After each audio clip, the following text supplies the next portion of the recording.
Neng, minta nomor WhatsApp lah. Gak mau atau isinya marah. Istri, teu sieun mau ku pamajikan. Jam naon? Jangan marah-marah, takut nanti lekas tua.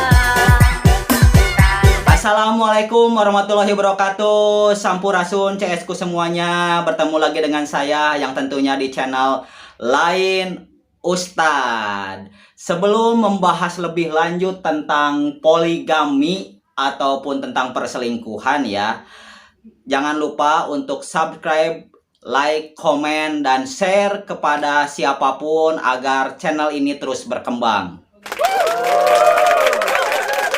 Nah, membahas tentang poligami ataupun tentang perselingkuhan, banyak sekali yang menjadi polemik ya di negeri ini, khususnya di daratan Asia ataupun di negara Indonesia, yang selalu berdalih bahwasannya ada dua opsi. Yang pertama, poligami ataupun perselingkuhan ataupun nambah lagi ataupun apalah ya namanya itu bagi kaum pria yang ingin poligami, cek istilah nama nyandung lah, selalu berdalih bagi orang yang muslim itu selalu berdalihnya ini adalah sunnah Rasul. Nah, bagi kaum wanita ataupun para wanita yang mengharapkan sebuah kesetiaan, itu selalu membenci dengan yang namanya sebuah poligami ataupun perselingkuhan. Pada dasarnya semua orang pun menginginkan sebuah kesetiaan. Namun pada dasarnya, pada hakikatnya, yang namanya kaum pria ataupun para lelaki selalu egois. Ya, selalu egois. Kenapa? Karena pada hakikatnya pria itu emang makhluk paling egois di dunia ini. Matakna aing mah teu beuki lalaki deui, da lalaki mah egois kabeh. Nah, dari hal ini kita bisa digarisbawahi, bisa dipakai lain ya, bisa digarisbawahi. Kalau sekarang selalu berdalih bahwasannya poligami mengikuti sunnah Rasul, apakah kaum pria berani dan sanggup atau tidak menikahi sekarang janda-janda yang sudah tua? Misalkan penampilannya lusuh, penampilannya bad performance ataupun tidak good looking lah wanitanya, sudah tua ya, sudah rempok, ataupun tidak memiliki harta yang banyak, tidak cantik. Sanggup nggak pria menikahi wanita tersebut? Kalau sekarang para pria ya selalu berdalih itu adalah hal yang mengikuti Rasul ataupun sunnah Rasul. Berani tidak?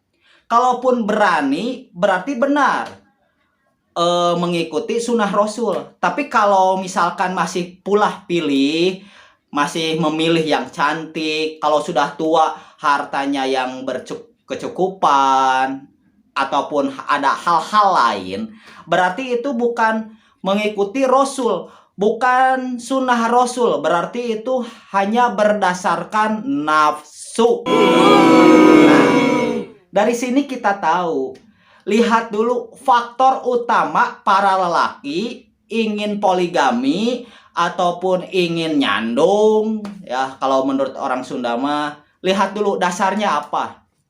Kalau dasarnya ibadah berarti harus menolong, harus tolong menolong ya, karena yang patut ditolong itu adalah para wanita yang sekarang ekonominya terbatas, tidak berlimang, dan yang sudah tua. Berani tidak?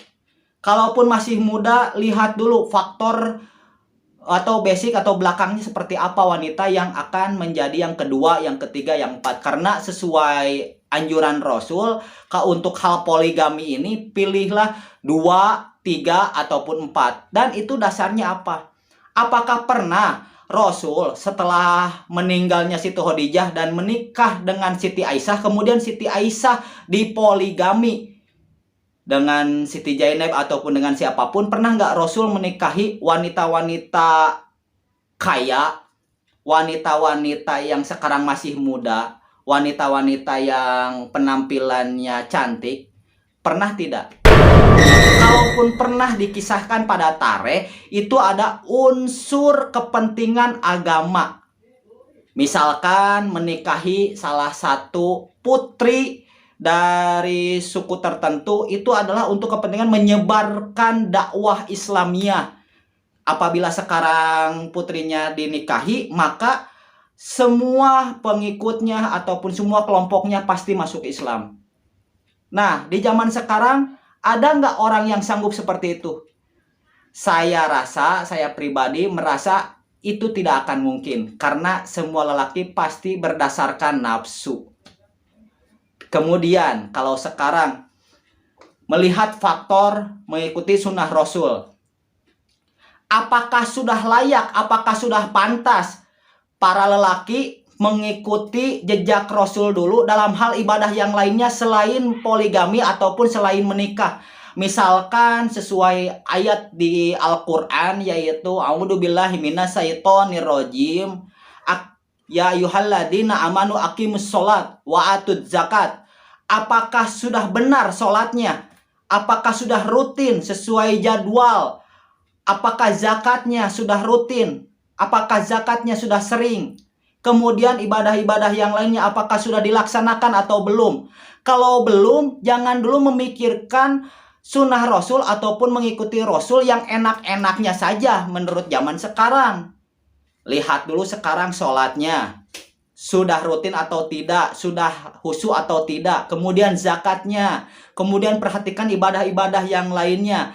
Apakah sudah bisa seperti Rasul atau tidak? Kalau belum bisa, jangan dulu sekarang berdalih bahwa poligami adalah sunnah Rasul.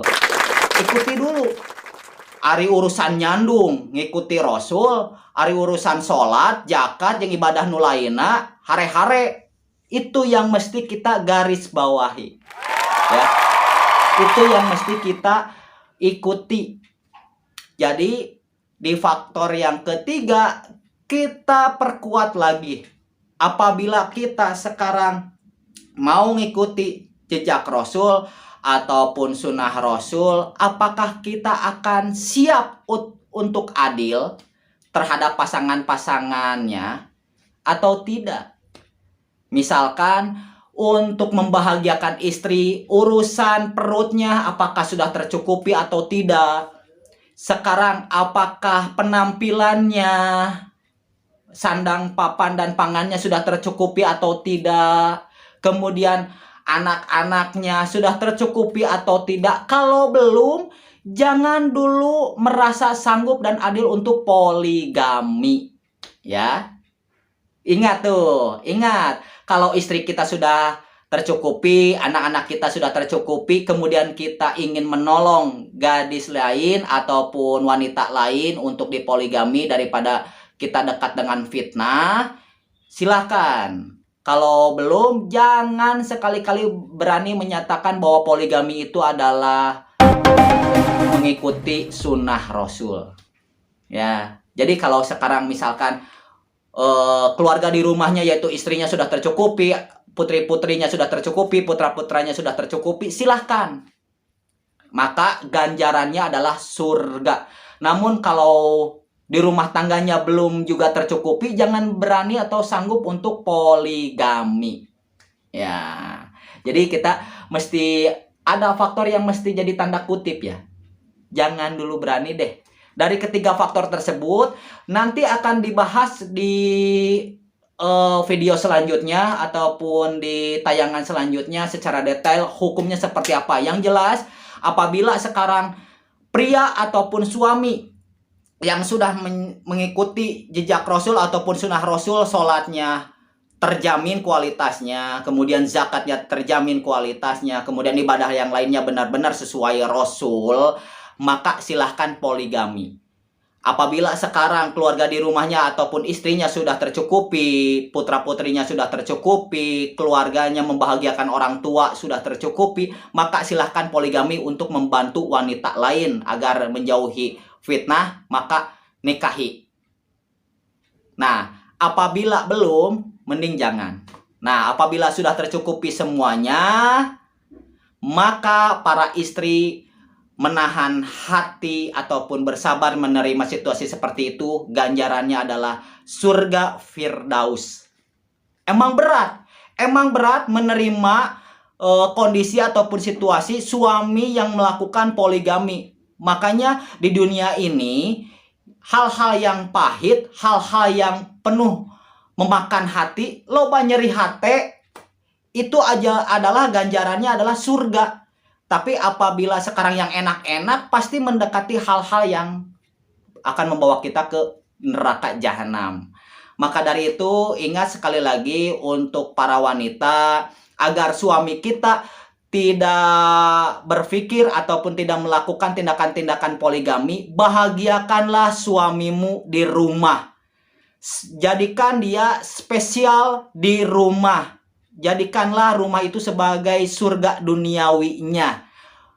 Kamu mesti terlihat bagus, kamu mesti terlihat cantik untuk suamimu. Jangan sampai untuk para istri di rumah pakai daster, tampang kucel, tampang tidak layak untuk dilihat. Tapi ketika mau berpergian malah dandan, pakaiannya bagus. Suami pun akan berpikir lebih baik nyari lagi. Ya, kemudian di rumah sekarang makanannya nggak enak ataupun kelakuan istrinya nggak benar, susah diatur, susah dinasehatin, maka suami pasti berpikir untuk menikah lagi. Maka dari itu untuk urusan rumah tangga ini mesti ada komunikasi yang baik, mesti berumah tangga yang berkualitas, istrinya mesti membahagiakan dan menjadikan suaminya sebagai orang yang spesial, dan suaminya pun mesti berpikir ini adalah hal yang benar-benar menjadi kehidupannya. Jadi maka dari itu jangan sampai kita berpikir bahwa poligami itu adalah mengikuti jejak Rasul.